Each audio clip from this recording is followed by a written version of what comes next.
नमस्कार बंधुरा राखिस फूड हाबेर आरो एक नतून भिडियोते आपनादेर सबाइके वेलकाम। आज आपनादेर साथे शेयर करछि आम्बुर बिरियानी। आम्बुर स्टाइल चिकेन बिरियानी तामिलनाडुर एक खूब पपुलार रेसिपि। चेन्नईर खूब काछे तिरुपत्तुर जिलार आम्बुर शहरे এই বিরিয়ানি प्रथम तैरी হয়। কলকাতা স্টাইল চিকেন বিরিয়ানি যেমন খুব লাইট ফ্লেভারফুল আর কমফোর্টিং হয়, তেমনি এই আম্বুর বিরিয়ানি কিন্তু খুবই মশলাদার আর অন্যরকম খেতে। নতুন কিছু ট্রাই করতে চাইলে আজকের রেসিপিটা প্রথম থেকে শেষ পর্যন্ত ফলো করতে থাকুন। বিরিয়ানির জন্য প্রথমেই চালটা রেডি করে নেব। সেই জন্য 2 কাপ পরিমাণ জিরা রাইস আমি একটা বাটির মধ্যে নিয়ে নিয়েছি।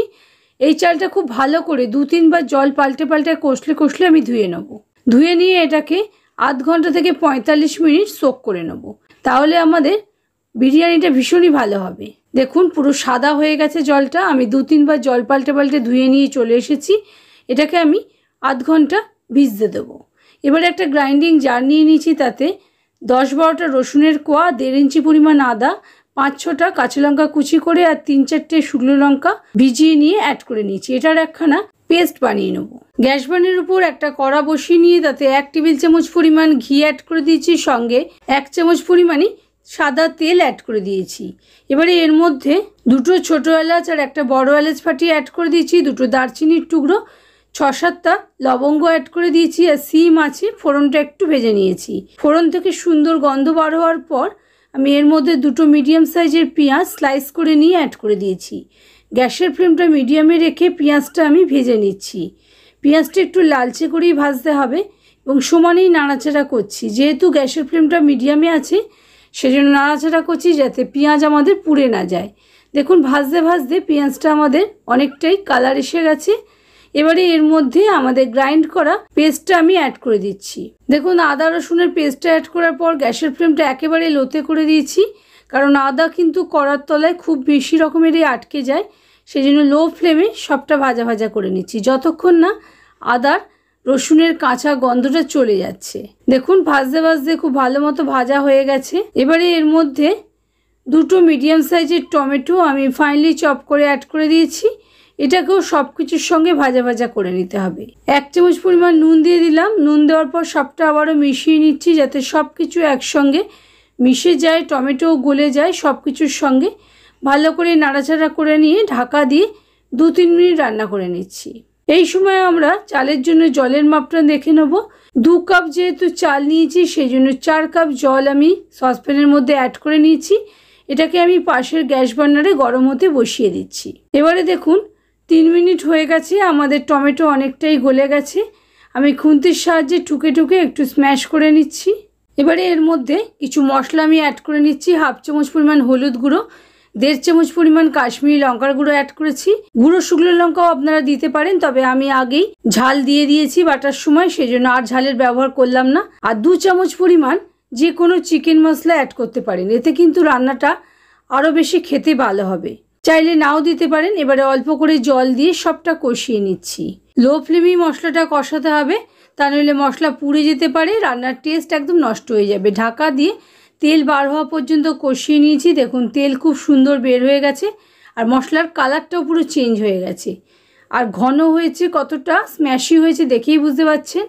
এবারে এর মধ্যে চিকেনটা আমি অ্যাড করে দিয়েছি।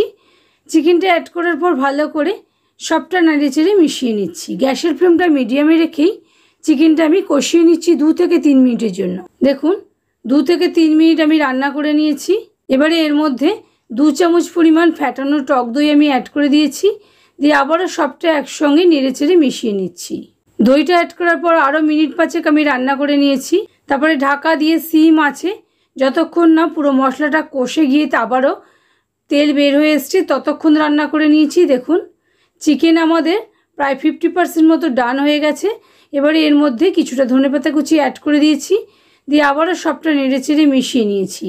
মিশিয়ে নেওয়ার পর আমাদের জলটা খুব ভালো করে গরম হয়ে গেছিলো, সেই জলটা আমি অ্যাড করে দিয়েছি আর সবটা নেড়েচেড়ে মিশিয়ে নিয়ে গ্যাসের ফ্লেমটা মিডিয়ামে রেখে রান্না করে নিয়েছি। গরম জলই ব্যবহার করবেন, তাহলে কুকিং প্রসেস থেমে যাবে না, খুব ভালো মতন রান্না হবে। এবারে এর মধ্যে অর্ধেক লেবুর রস অ্যাড করে দিলাম, আর লেবু রস দেওয়ার ফলে আমাদের ভাতটা খুব ভালো ঝরঝরে হবে। আর আমাদের যে চালটা আমরা ভিজিয়ে রেখেছিলাম সেই চালটা পুরো জল ঝরিয়ে অ্যাড করেছি। জল শুদ্ধ অ্যাড করবেন না, তাহলে কিন্তু বিরিয়ানির জলের হিসাবটা গন্ডগোল হয়ে যেতে পারে। ঢাকা দিয়ে মিডিয়াম ফ্লেমে মিনিট 5 রান্না করে নেওয়ার পর 1 চামচ পরিমাণ চালের হিসাবে আমি নুন অ্যাড করে দিচ্ছি।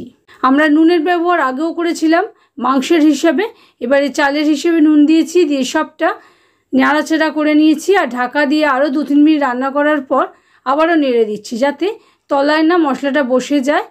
আবার নাড়াচাড়া করার পর দেখুন গ্যাসের ফ্লেমটা লোতে করে দিয়েছি আর বেশ কিছুটা ধনেপাতা কুচি অ্যাড করে দিয়েছি, 2টো গোটা কাঁচা লঙ্কা, 1/2 চামচ পরিমাণ গরম মশলা গুঁড়ো আর 1 চামচ পরিমাণ ঘি দিয়ে দিয়েছি। দিয়ে আবারও ঢাকা দিয়ে সিম আছে 10 মিনিট রান্না করে নিয়েছি। ঢাকনার মধ্যে যে ফুটোটা ছিল সেটাকেও আমি বন্ধ করে দিয়ে দমে রান্না করেছি। দেখুন 10 মিনিট পর ঢাকা খুলে আবারও একবার উল্টে পাল্টে নিচ্ছি, মানে তলায় যাতে লেগে না যায় সেই জন্য একবার নেড়ে চেড়ে মিশিয়ে নিয়েছি। মিশিয়ে নেওয়ার পর আবারও ঢাকা দিয়ে মিনিট 5 পর্যন্ত রান্না করে নিয়েছি, যতক্ষণ না জলটা পুরো মরে গেছে। আর দেখুন জল মরে যাওয়ার পর বিরিয়ানি আমাদের একদম ঝরঝরেভাবে রেডি হয়ে গেছে। দেখেই বুঝতে পারছেন কতটা টেম্পটিং হয়েছে। বাড়িতে কিন্তু রেসিপিটা অবশ্যই একবার ট্রাই করবেন, আশা করি আপনাদের সবারই ভীষণ ভালো লাগবে। যদি ভালো লাগে প্লিজ লাইক শেয়ার কমেন্ট করতে ভুলবেন না, এবং আপনজন ও প্রিয়জনদের সঙ্গে ভিডিওটা প্রচুর শেয়ার করবেন। আর চ্যানেলে যদি নতুন বন্ধু হয়ে থাকেন তাহলে চ্যানেলটা অবশ্যই সাবস্ক্রাইব করে নিতে ভুলবেন না। ভালো থাকবেন, সুস্থ থাকবেন।